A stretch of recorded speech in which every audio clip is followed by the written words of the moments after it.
সকল মানুষ শান্তিতে থাকতে পারবে এমন নিয়ম নীতি কোরআনের মধ্যে আছে।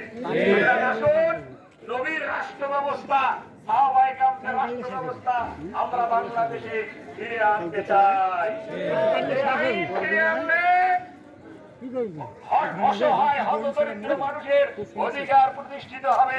যে আইন প্রতিষ্ঠিত হলে সকল মানুষ যার যার অধিকার তারা ফিরে পাবে।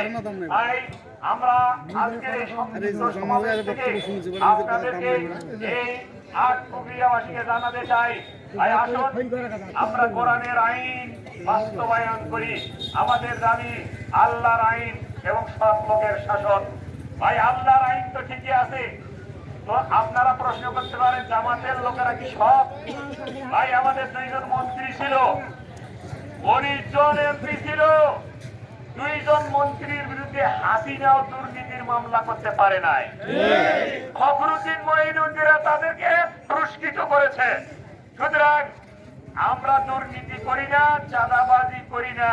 চাঁদাবাজি যদি আমরা করতাম 5ই আগস্টের পর অনেক সুযোগ সুবিধা আমাদের চাঁদাবাজি করা ছিল। কি বলে ঠিক কিনা? আমরা জামাত ইসলামীর লোকেরা কি চাঁদাবাজি করেছে? সুতরাং আমরা চাঁদাবাজি করি না, দুর্নীতি করি না। আপনারা দেশবাসী একবার ভরসা রাখুন জামাত ইসলামীর উপরে।